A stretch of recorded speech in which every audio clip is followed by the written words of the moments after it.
Mes frères, j'ai vu quelque chose ici sur internet qui, je l'avoue, ça m'a vraiment inquiété. Je me suis aussi senti très confus.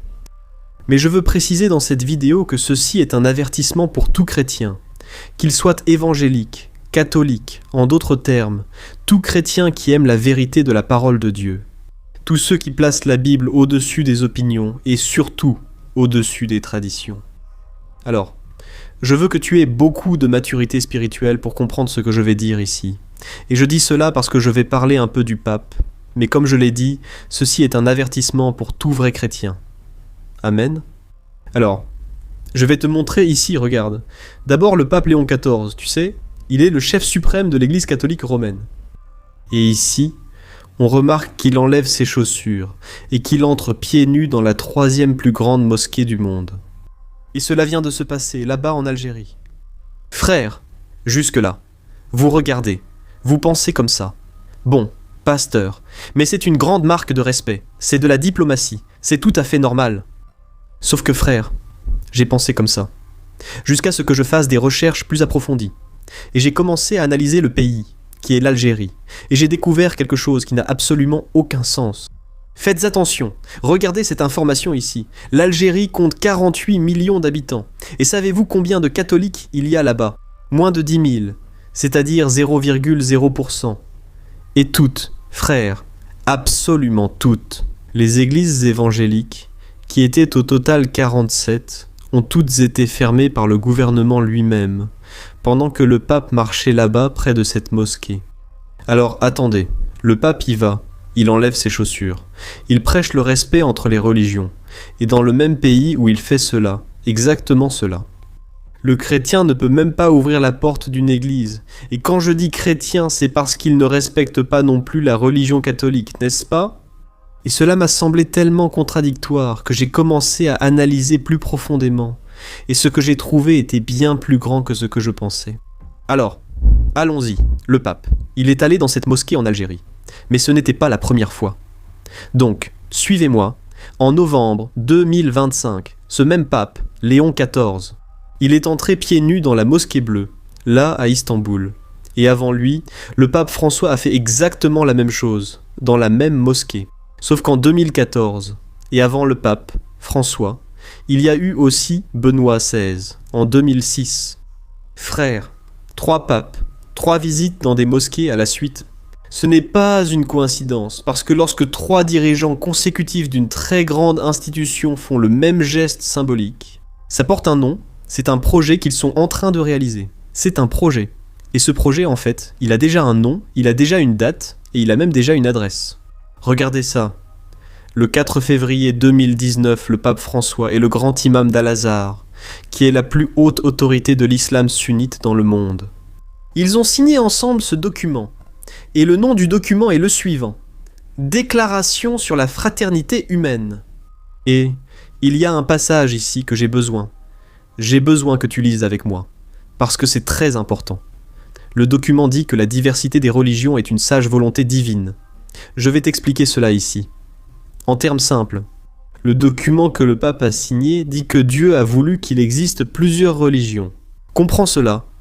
Toutes les religions sont planifiées, donc, si Dieu les a planifiées, elles sont légitimes. Et aucune de ces religions ne peut donc dire qu'elle est la seule option, le seul chemin. Tu comprends la gravité de cela ici? Parce que quand on commence à lire la Bible, on remarque tout de suite que Jésus, il allait complètement à l'encontre de cela. Il était totalement à l'opposé de ça. D'ailleurs, dans Jean chapitre 14, verset 16, il a dit « Je suis le chemin, la vérité et la vie. Et personne, absolument personne ne va au Père, si ce n'est par lui. » D'ailleurs, Satan, qui est le prince de ce monde, il agit, n'est-ce pas, pour tromper les gens, pour qu'ils ne découvrent pas la révélation que Jésus est le Fils de Dieu. Alors, l'ennemi va tout faire pour que nous croyions, n'est-ce pas, qu'il n'existe pas de vérité absolue, qu'il n'y a pas qu'un seul chemin, mais qu'il existe plusieurs options. Mais Jésus a été clair, je suis le chemin, c'est-à-dire, je suis le seul chemin. Et là, vous avez d'un côté le chef de la plus grande église du monde, signant un texte affirmant que toutes les religions sont la volonté de Dieu, n'est-ce pas? Et de l'autre côté, Jésus lui-même disant qu'il n'y a qu'un seul chemin, c'est-à-dire, maintenant vous devez décider en quoi vous allez croire, n'est-ce pas? Mais mes frères, ça ne s'est pas arrêté là. Parce qu'après la signature, les choses ont commencé à devenir une réalité. Et 5 mois après le document, ils ont créé un comité, le comité suprême de la fraternité humaine, avec des représentants catholiques, musulmans et juifs. Et en 2023, ils ont alors inauguré, à Abu Dhabi, la maison de la famille abrahamique. C'est un complexe, avec une mosquée, une église et une synagogue, et tout cela sur le même terrain, tout côte à côte, tout de la même taille. Et l'église de cet endroit s'appelle Saint-François, en hommage au pape qui a signé ce document. Maintenant, regarde bien cette photo, regarde bien l'église catholique, qui a été construite en hommage au pape. Elle n'a pas de croix. La croix est, comme nous le savons, le symbole le plus important du christianisme. Pas parce que Jésus est cloué sur la croix, mais parce que là, Dieu a concrétisé le plan qu'il avait pour l'humanité, où le juste est mort pour le pécheur, où Jésus a versé son sang pur et parfait en notre faveur, nous qui méritions la condamnation éternelle. Jésus a été le sacrifice parfait sur cette croix. Pourquoi n'y a-t-il pas de croix dans cette église ? Au Moyen-Orient, la croix n'est pas acceptée. Là, les choses deviennent sérieuses, frères. Parce que pour tout unifier, quelqu'un doit renoncer à quelque chose, et on remarque toujours qu'il doit faire des concessions. C'est bien ça. D'abord, ils acceptent que toutes les religions sont voulues par Dieu, puis ils enlèvent la croix. Et qu'est-ce qui vient après alors ? Ils enlèvent la repentance. Ils enlèvent le sang de Jésus, qui nous purifie de tout péché. Ils enlèvent la résurrection. Et là, il arrive un moment où tu dois t'arrêter et réfléchir. Mais attends, comme ça on ne peut pas continuer. Soit je suis la Bible, soit je suis la tradition, soit je suis les plans humains. Tu comprends ? Pourquoi ? On se rend compte que ça devient de plus en plus étroit. Cette idée d'unifier les religions, en fait, avait déjà été prophétisée dans la Bible. Je ne sais pas si tu le savais, mais je vais te montrer qu'il existe bel et bien un plan qui est en train d'être élaboré sans qu'on s'en rende compte. Mais d'abord, je vais te montrer ici. Donc, quelque chose de très intéressant. Je vais créer ici une frise chronologique pour que tu puisses comprendre ce qui se passe. En 1986, le pape Jean-Paul II a réuni les dirigeants de toutes les grandes religions du monde à Assise, en Italie, pour prier ensemble pour la paix. Et puis, en l'an 2000, l'ONU a organisé un sommet avec des dirigeants religieux, et elle a ensuite créé le Conseil mondial des dirigeants religieux. Et l'objectif très clair de ce conseil, selon le texte même de la Constitution, était de servir de modèle et de guide pour la création d'une communauté de religion mondiale. Et puis, en 2019, il y a eu la signature de la Déclaration sur la fraternité humaine, et, en 2023, l'inauguration de la maison de la famille abrahamique. Comme je vous l'ai dit, où il y a une mosquée, une église et une synagogue. Et maintenant, le 4 février, l'ONU a proclamé la Journée internationale de la fraternité humaine. Alors arrête-toi et réfléchis à une chose ici. Il y a déjà une date sur le calendrier. Il y a déjà un bâtiment construit. Il y a déjà une organisation avec un budget. Il y a déjà l'interdiction de la croix, d'accord ? Qui est le symbole principal du christianisme ? Celui qui a le plus de symbolisme. Et pas seulement du symbolisme, mais aussi une signification profonde, d'accord ? Et donc, si tu connais un peu la Bible, tu as déjà compris où se trouve le danger là-dedans. Tout cela. Parce que l'apôtre Paul a écrit, dans la 2e épître aux Thessaloniciens, chapitre 2, il a dit ceci. « Que personne ne vous séduise d'aucune manière, car ce jour-là ne viendra pas sans que vienne d'abord l'apostasie et que se manifeste l'homme du péché, le fils de la perdition, celui qui s'oppose et s'élève contre tout ce qui s'appelle Dieu ou qui est adoré, au point de s'asseoir comme Dieu dans le temple de Dieu, voulant paraître Dieu. » Un instant, frère, je vais simplifier pour que vous compreniez. Ici, Paul dit la chose suivante. Avant que l'antéchrist n'apparaisse, l'apostasie viendra. Dans l'original, le mot apostasie signifie divorce. C'est comme si l'Église abandonnait la vérité. C'est comme si le dirigeant qui devait défendre la foi, en réalité, finissait par marchander cette foi. Je ne parle pas seulement du catholicisme, car on le constate aussi, n'est-ce pas ? Chez les évangéliques, on remarque clairement que beaucoup sont déjà en train de se détourner de la foi, qu'ils ne veulent plus suivre la parole, et commencent à ajouter des choses, tout ce que l'on sait qui n'est pas conforme à la parole. Et alors, frères, la Bible parle de l'Apocalypse, chapitre 13. Là, il est question de 2 personnages, et le premier concerne l'Antéchrist, qui, un jour, aura le pouvoir sur toutes les nations, Et la deuxième figure est celle d'un chef religieux. Ce n'est pas moi qui le dis. Vous pouvez le lire dans votre propre Bible. La Bible raconte que ce chef religieux sera le faux prophète et qu'il annoncera donc l'Antéchrist. De la même manière que le Saint-Esprit annonce Jésus, le faux prophète convaincra aussi les gens d'adorer la bête, qui est l'Antéchrist. Et ce faux prophète aura l'apparence d'un agneau. Il aura l'air d'une personne douce, pacifique, et en même temps qu'il aura cette apparence, n'est-ce pas, d'apparence sainte. Il va en réalité éloigner les gens de Jésus-Christ. Comme je te l'ai dit, Jésus est le seul chemin, et c'est pour cela que les gens détestent Jésus. Parce qu'en réalité, il est vivant. Si Jésus était mort, c'est sûr que personne ne parlerait de lui. Mais puisqu'il est vivant, et le diable, qui est le gouverneur de ce monde aujourd'hui, il est le prince de ce monde, il va tout faire pour que les gens ignorent cette vérité, et il va essayer de toutes les manières possibles.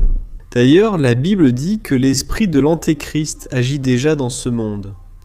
Alors, je ne suis pas en train de dire ici, mes frères, en aucune façon, que le pape est l'Antéchrist, que le pape est le faux prophète. Il n'y a rien de tout cela. Je veux vous montrer qu'il existe un mécanisme, un plan qui est en train d'être élaboré.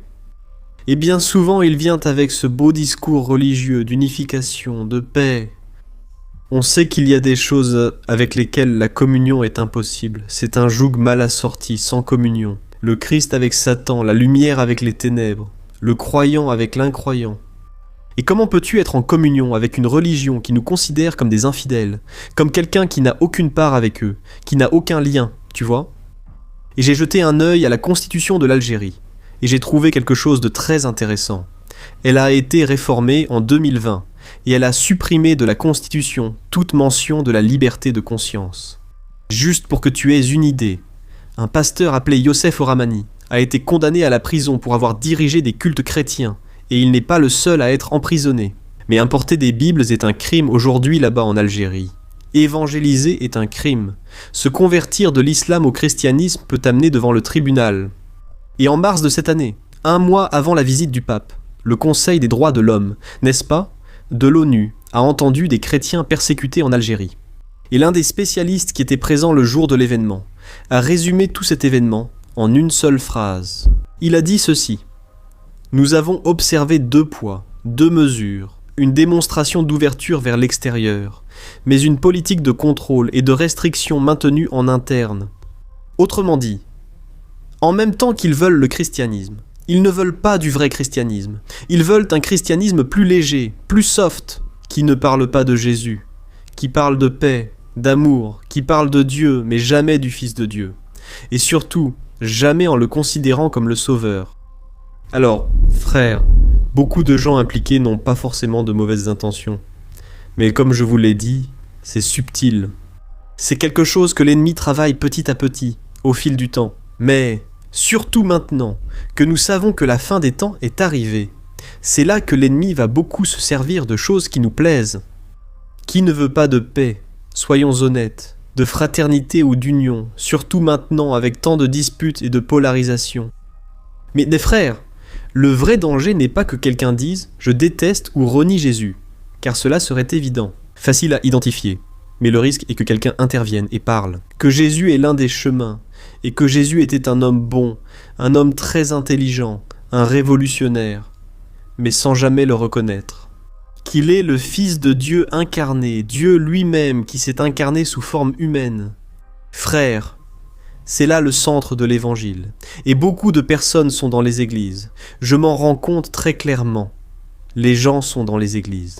Elles connaissent la Bible. Elles connaissent les chants de louanges. Elles aiment les prédications. Mais elles ne se sont pas encore vraiment livrées à Jésus. Elles n'ont pas encore fait cette déclaration que l'apôtre Pierre a faite, disant que Jésus est le Christ, le Fils du Dieu vivant.